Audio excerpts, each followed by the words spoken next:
is up, guys? EJ here, aka Puckbond007, and welcome to the Movie Reviewers 100. So normally I do reviews on this great collaboration channel on YouTube on Saturdays, but yesterday I wasn't feeling too good. I had a stomach ache that just wouldn't go away, so I never felt like making the video for the movie I'm going to review that I watched on Friday night. So, but it is Matt Damon week, and of course I wanted to do a film with Matt Damon because he's a very good actor. Has become one of Hollywood's A-list actors over the past decade. And Ray did a great review today of Good Will Hunting, one of my favorite films of the 90s. So obviously I'm going to piggyback on Ray's video because it's his day. Today is Sunday, but I wanted to get my video up even though it's a day late. So yeah, like I said, the film I'm going to review is the 1998 poker classic Rounders. It's directed by John Dahl, who went on to direct films like Joyride, which is also known as Roadkill in Australia and the UK, a good thriller with Steve Zahn and Paul Walker from 2001. He also did the Great Raid from 2005, a very underrated World War II movie that I enjoy as well, that I have. Since then, he's done a lot of television, especially recently. I mean, he's been directing a lot of great TV shows. True Blood, Shameless, Justified, Californication, to name a few. The Vampire Diaries. He's even done an episode of Homeland and Breaking Bad. He's also worked on Dexter, so he's very involved with current television. A lot of the great TV shows that are on right now.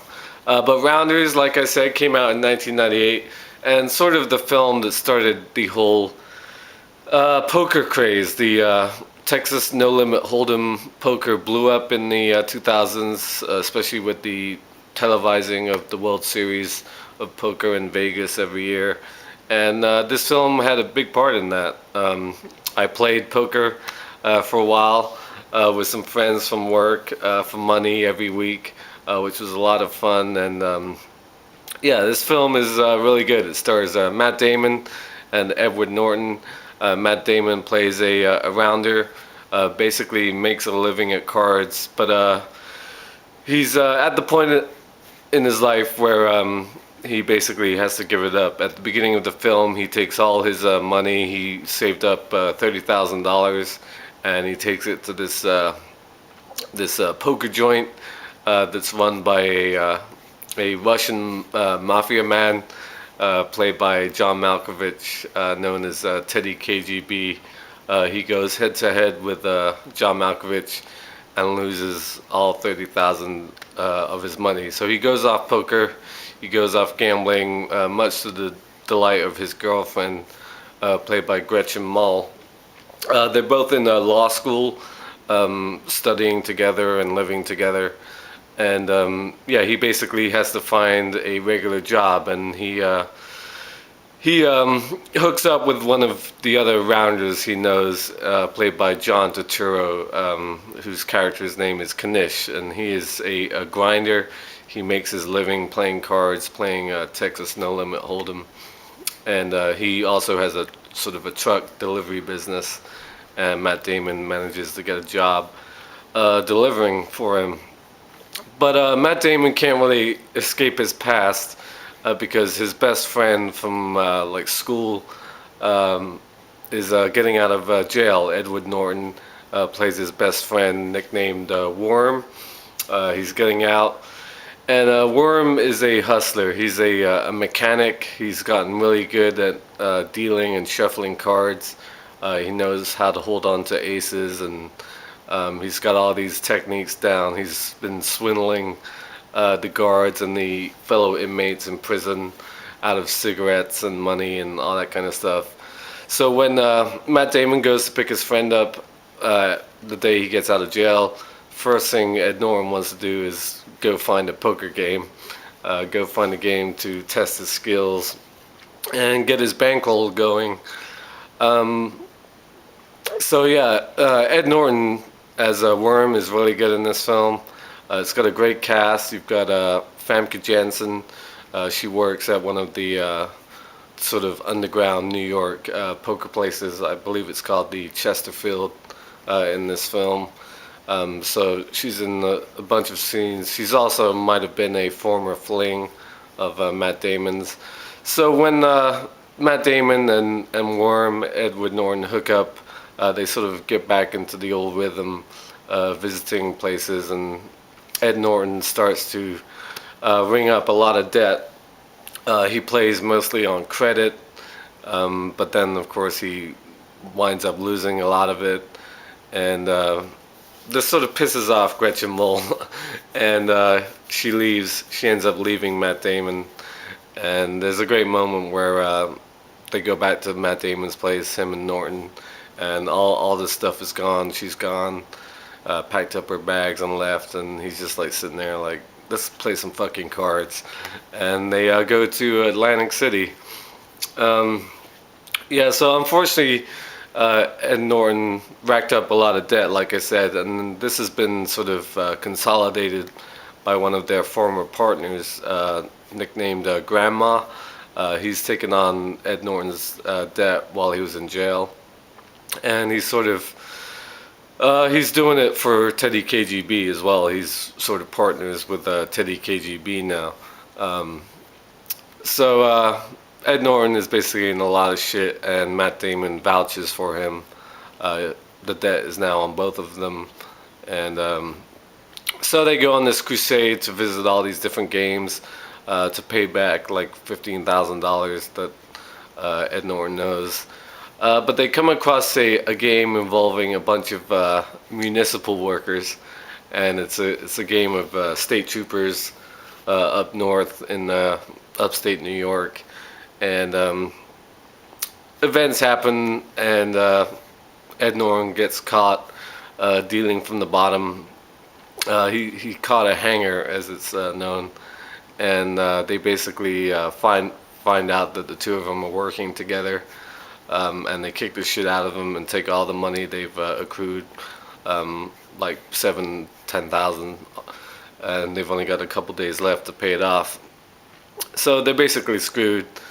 Matt Damon turns to his law professor, a judge, his former friend, and that's played by Martin Landau, a very good actor, of course, and he's got some great stories about his family wanting him to become a Jewish priest. I forget the actual term. I'm not going to say a rabbi because I know what a Jewish priest is, but there's a lot of Jewish sort of vernacular thrown around in those stories. So Matt Damon goes to him for help. He asks to borrow a lot of money so he can pay off this debt, but he has to win at cards, win at poker to pay off this debt. So he goes back to Teddy KGB's place, and you have the big final card game showdown with John Malkovich. John Malkovich is great in this film. He only has 2 scenes. He pops up at the beginning and at the end, but he's always stuffing his face with Oreos. He sort of breaks them open, and if it's not broken, like there's cream on one side, that means the player across from him isn't bluffing, and that's sort of his tell. And this film is a lot about being able to read people. That the art of Texas Hold'em poker isn't about luck or the type of cards you get, but being able to read people and tell what people's tells are. Yeah, I love the way John Malkovich says very aggressive when they start playing, and of course Matt Damon manages to win a lot of money off of Teddy KGB. He pays off Worm's debts. By this time, Worm is pissed off. He's fearing for his life because if he doesn't pay up, they're probably going to kill him. And So yeah, Matt Damon clears the debts, and he gets away with I believe 30,000 of his own, and he sets off his ultimate dream to go to Vegas at the World Series of Poker, where it's a $10,000 entry fee, I believe. At least it was. I don't know if it is anymore. Yeah, I sort of gone off poker. I used to watch quite a bit of it on TV myself, but yeah, not anymore. It's sort of everywhere now. It's like there's like 5, 6 different channels that show it almost every night. It's ridiculous. Yeah, you can only watch so much of people like Phil Hellmuth and all those poker guys. But it's a very good film. Matt Damon also narrates the movie. So yeah, he talks a lot about how poker is not a luck game, it's a skill game. And that's sort of his feelings on it. So that is my very rambling review of Rounders. It's been a couple days and a stomach bug since I saw it again. I mean, it's a really good movie. The cast is great. Like I said, Ed Norton, really good as Worm, and Matt Damon. Check it out if you haven't seen it. I'm sure most of you have. So thank you for watching, and until next time, I'll see ya. Bond. James Bond.